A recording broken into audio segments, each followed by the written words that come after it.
Hi friends, ಅಮ್ಮನ ಕೈ ರುಚಿಗೆ ಸ್ವಾಗತ. ಮೂಲಂಗಿ ಪಲ್ಯ ಮಾಡೋದು ಹೇಗೆ ಅಂತ ನೋಡೋಣ. ಚಪಾತಿಗೆಲ್ಲ ತುಂಬಾ ಚೆನ್ನಾಗಿರುತ್ತೆ. ಊಟದ ಜೊತೆ ಸೈಡಲ್ಲಿ ನೆಂಚ್ಕೊಳ್ಳೋಕ್ಕೂ ತುಂಬಾ ರುಚಿಯಾಗಿರುತ್ತೆ.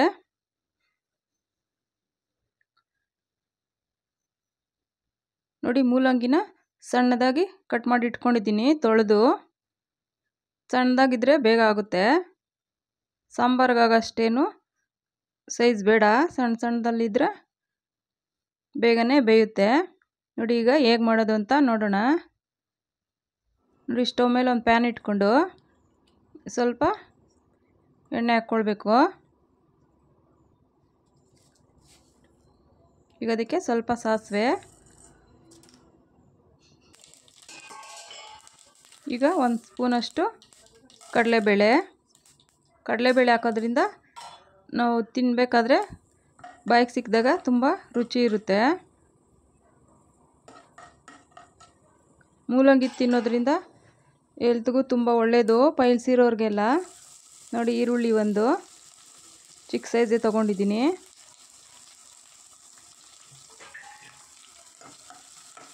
ಪೈಲ್ಸ್ ಇರೋರೆಲ್ಲ ಪ್ರತಿದಿನ ಒಂದು ಅರ್ಧ ಮೂಲಂಗಿ ಆದರೂ ಸೇವಿಸಿದ್ರೆ ಅವ್ರಿಗೆ ತುಂಬಾ ಹೆಲ್ತ್ಗೆ ಉಪಯೋಗ ಇದೆ. ನೋಡಿ, ಒಣಮೆಣಸಿನ್ಕಾಯಿ ಒಂದು 4 ಇದೆ, ಖಾರಕ್ಕೆ ನೋಡಿ ಹಾಕ್ಕೊಳ್ಬೇಕು. ಸ್ವಲ್ಪ ಕರಿಬೇವು,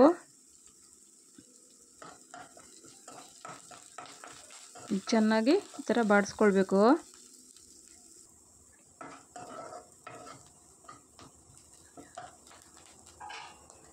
ಈಗ ಅದಕ್ಕೆ 1 ಟೊಮೊಟೊ ಸಣ್ಣದಾಗಿ ಕಟ್ ಮಾಡಿರೋಂಥದ್ದು.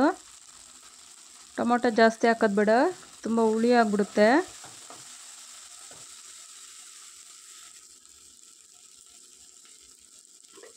ನೋಡಿ, ಟೊಮೊಟೊ ಎಲ್ಲ ಚೆನ್ನಾಗಿ ಫ್ರೈ ಆಗಬೇಕು. ಅದಕ್ಕೆ ಒಂದು ಚಿಟಿಕೆ ಅಷ್ಟು ಅರಿಶಿನ,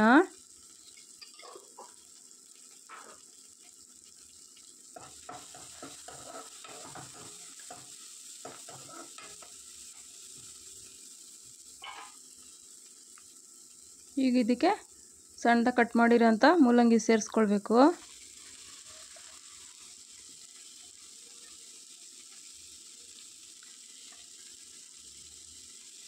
ನೋಡಿ, ಈಗ ಚೆನ್ನಾಗಿ ಮಿಕ್ಸ್ ಮಾಡಬೇಕು.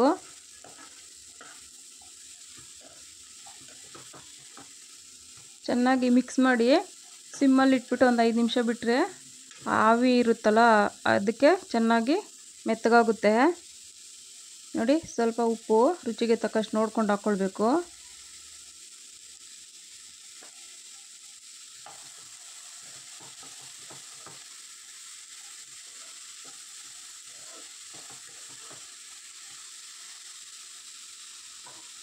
ನೋಡಿ, ಒಂದು 5 ನಿಮಿಷ ಸಿಮ್ಮಲ್ಲಿಟ್ಟು ಈ ಥರ ತಟ್ಟೆ ಮುಚ್ಚಿ ಬಿಡಬೇಕು.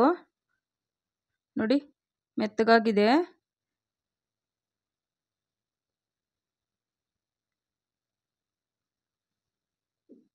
ನಿಮಗೆ ಗ್ರೇವಿ ಥರ ಏನಾದರೂ ಬೇಕು ಅಂದರೆ ಒಂಚೂರು ನೀರು ಹಾಕ್ಕೊಂಡ್ರು ಸ್ವಲ್ಪ ಗ್ರೇವಿ ಥರ ಬರುತ್ತೆ. ನೋಡಿ, ಧನಿಯಾ ಪುಡಿ ಅರ್ಧ ಚಮಚದಷ್ಟು ಹಾಕಿದ್ದೀನಿ.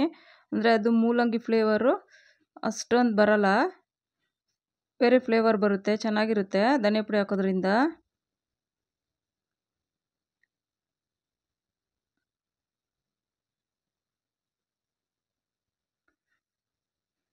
ಕೆಲವರು ಮೂಲಂಗಿ ಇಷ್ಟಪಡಲ್ಲ, ಈ ಥರ ಮಾಡಿಕೊಟ್ರೆ ತುಂಬಾ ಚೆನ್ನಾಗಿರುತ್ತೆ, ಇಷ್ಟಪಟ್ಟು ತಿಂತಾರೆ.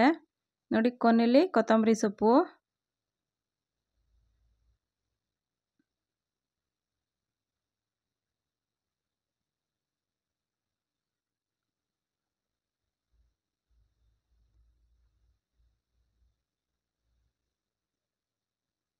ನೋಡಿ ರೆಡಿಯಾಗಿದೆ. ತುಂಬಾ ರುಚಿ ಇರುತ್ತೆ.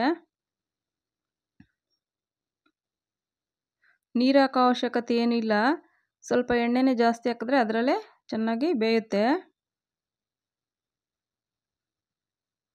ನೋಡಿ, ರೆಡಿಯಾಗಿದೆ. ಈಗ ನೋಡಿ, ಬೌಲ್ಗೆ ಹಾಕೋಣ. ಒಮ್ಮೆ ಟ್ರೈ ಮಾಡಿ ನೋಡಿ, ಹೆಲ್ತ್ಗೂ ತುಂಬಾ ಒಳ್ಳೆಯದು. ಚಪಾತಿ ಜೊತೆ ತಿನ್ನೋಕ್ಕೂ ಊಟದ ಜೊತೆ ನೆಂಚ್ಕೊಳ್ಳೋಕ್ಕೂ ತುಂಬಾ ಚೆನ್ನಾಗಿರುತ್ತೆ. ಪೈಲ್ಸ್ ಇರೋರ್ಗಂತೂ ತುಂಬಾ ಉಪಯೋಗ ಇದೆ. ಹಾಗೆ ತಿನ್ನೋಕ್ಕಾಗಿಲ್ಲ ಅಂದ್ರೂ ಮೊಸರು ಬಜ್ಜಿ ಥರ ಮಾಡಿಕೊಂಡು ತಿನ್ಬೋದು. Thank you friends.